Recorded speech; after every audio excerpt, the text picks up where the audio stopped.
एक बार बड़ी विचित्र कथा है भगवती माँ गंगा से संबद्ध। एक सेठ जी गंगा के बड़े भक्त थे। उनका पुत्र बड़ा अधार्मिक, बड़ा नास्तिक, इकलौता पुत्र है। माता पिता बड़े धार्मिक, गंगा के भक्त। और गजब बात यह है कि भगवती माँ गंगा से ही मांग करके लाए थे, मैया पुत्र नहीं है, पुत्र हो जाए तो गंगा दत्त नाम रख लिया। न जाने कौन से जन्म के ऐसे पाप कि वो गंगा दत्त नाम का था, परंतु जीवन में धनिक का पुत्र था। इसलिए सारे ऐब, सारी बुराइयां, सारे दोष, सारे दुर्गुण बोलता तो यद्यपि देखने में बड़ा सुगढ़, परंतु बोलता तो लगता जैसे उसकी जिह्वा से शब्द नहीं निकलते, तीर निकलते हैं, कांटे जैसे चुभते हैं सुनने वालों को। माता पिता बहुत समझाते, अरे बेटा ऐसा नहीं करना, ऐसा नहीं करना, परंतु स्वभाव तो स्वभाव। एक दिन माता पिता ने कहा, पुत्र चलो गंगा नहाने चलते हैं, तो गंगा नहाने जावे ही नहीं। बड़ी मुश्किल से माता ने सौगंध दी, चल बेटा चल ना, देख बहुत दिन हो गए, हम मनौती मान करके आए थे, पुराना जमाना था, बैलगाड़ी से चले जा रहे, गंगा स्नान करने के लिए जा रहे थे। उनके साथ में उनके कुल पुरोहित भी हैं, जो पीढ़ी दर पीढ़ी पंडित जी हुआ करते, पुरोहित जी हुआ करते। तो पुरोहित जी है, सेठानी, सेठ और उनका पुत्र, 4 लोग गंगा स्नान करने गए। एक दिन रात्रि को जब सब विश्राम करने लगे तो अचानक पंडित जी की आंख खुली, पुरोहित जी की। और पुरोहित जी के मन में आया, चलो स्नान करेंगे तो अभी दूर है गंगा जाना, तो अभी एक दिन और चलना पड़ेगा, तो नहा लेते हैं। घड़ी का पता नहीं चला, समय का पता नहीं चला, शौच आदि करने के भाव से गए, आके स्नान कर लेंगे, भजन करेंगे। वो रात्रि के, अर्धरात्रि के समय पर पास में ही थोड़ी सी दूरी पर भीड़ जैसी लगी, लाइटें जल रही हैं, नाच गाना हो रहा है, उत्सव मनाया जा रहा है, बढ़िया आनंद से पार्टी चल रही है। इन पंडित जी ने सोचा, कल जब शाम को हम आए थे तब तो आसपास कोई गांव नहीं था, कोई डेरा नहीं था, कोई मंडप नहीं था, कोई टेंट नहीं लगा था, कोई भीड़ न थी, पर अचानक इस जंगल में यहां इतनी भीड़ क्यों, इतने प्रकाश क्यों, नाचना गाना क्यों? उत्सुकतावश पंडित जी चले गए। उन्होंने एक व्यक्ति से पूछा, भैया ये क्या है? कल तक तो यहाँ कोई गांव नहीं था, कोई भीड़ नहीं थी, कोई टेंट नहीं थी, आज इतनी भीड़ क्यों, नाचना गाना किस बात का है?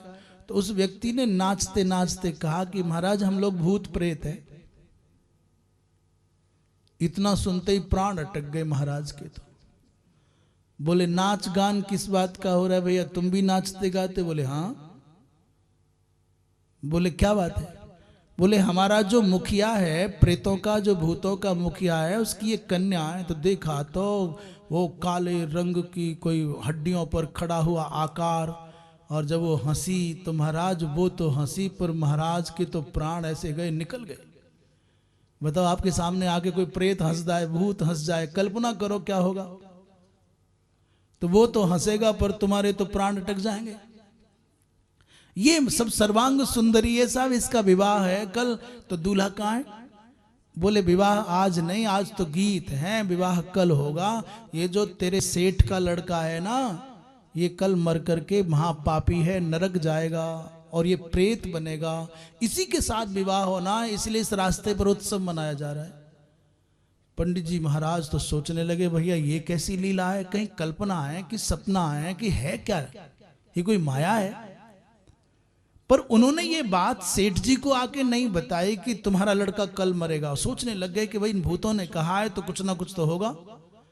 अचानक जब आगे बढ़े स्नान करने के लिए, तो जो बैलगाड़ी चल रही थी, किसी और दूसरे बैल ने आकर के अपने आप अंधाधुंध इस गाड़ी में चलते हुए बैलों को टक्कर मारी, गाड़ी उलट गई। और केवल गाड़ी उल्टी नहीं, ये दोनों तो माता पिता और पंडित जी तो बच गए। वो लड़का धड़ाम से बैल के सामने आकर के गिरा, और गिरा तो वो जो बैल था, आक्रमण करता बैल, उसने अपना सींग इसके पेट में फंसाया और खींच दिया। 1 ही मिनट में कल्याण हो गया। अब बताओ ऐसे में गंगा नहाने कौन जाएगा?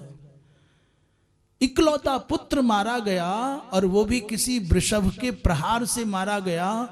पंडित जी ने सोचा कि अब इतनी बात तो सच निकली, अब आगे वाली देखूं क्या ये सच है कि ये व्यक्ति कल को प्रेत बनेगा और इसके साथ विवाह होगा।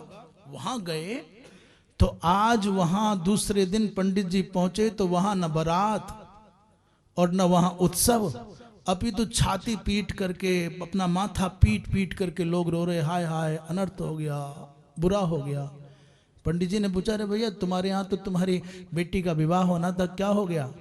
अरे बोले महाराज क्या बताएं, वो जो प्रेत बन करके आने वाला था वो तो यहाँ नहीं आया, वो तो विष्णु लोक चला गया। उसको प्रेत बनना था, वो प्रेत नहीं बना, वो विष्णु लोक चला गया। इन्होंने पूछा भाई कैसे विष्णु लोक चला गया? वो तो बड़ा पापी था, बड़ा दुष्ट था, बड़ा निंदित कर्म करता था। उन प्रेतों ने कहा महाराज सो तो सही है, यहां तक की योजना तो पक्की थी कि प्रेत ही बनेगा, ये पक्की सूचना थी, इतना फिक्स था। पर वो जो बैल ने मारा है उस बैल के सींगों में गंगा की रज लगी हुई थी। वो गंगा के किनारे से चल करके बैल आया और वहां के झुंडों को उखाड़ रहा था, उस चक्कर में गंगा की मिट्टी लगी रह गई सींग में, और जब इसने पेट फाड़ा तो उस बालक के अंदर गंगा मैया की मिट्टी चली गई। गंगा नहाने की भावना से जा ही रहा था, गंगा का स्मरण होता ही था, गंगा की महिमा सुनता ही था, परंतु तब भी जैसे ही बैल के सींगों से लगी हुई मिट्टी उसके अंदर गई, हम यमदूत लेने उसको गए प्रेत बनाने के लिए, तब तक भगवती माँ गंगा का वो जो पावन मृत्तिका अंश था उसके प्रभाव से भगवान विष्णु के पार्षद आए, उसको विमान में बिठा करके विष्णु लोक ले गए। तब जाकर उस पंडित जी महाराज ने, पुरोहित ने अपने यजमान को कहा महाराज घबराने की आवश्यकता नहीं है, रोने की आवश्यकता नहीं है, शोक करने की आवश्यकता नहीं है, अब चलो हम गंगा नहाने चलेंगे, लौट करके नहीं जाते। उन्होंने कहा कैसे जाएं, अकेला बेटा मारा गया है। बोले तुम्हारा बेटा मरा नहीं, तुम्हारा बेटा तो विष्णु लोक गया है, वैकुंठ गया है। कैसे महाराज? तब पुरोहित जी ने पूरी घटना सुनाई कि मैं कल ऐसे गया, आज ऐसे गया, तो कल उत्सव मनाया जा रहा था, आज रो रहे थे, और उन प्रेतों ने कहा है कि तुम्हारा पुत्र तो भैया वहां चला गया क्योंकि उसके उदर में भगवती माँ गंगा की मिट्टी थी। माँ गंगा का नाम उच्चारण कर लें, माँ गंगा का जलपान कर लें, माँ गंगा का नेत्रों से दर्शन कर लें, माँ गंगा में अवगाहन कर लें, माँ गंगा का पूजन कर लें, तो भी मनुष्य का कल्याण हो जाए।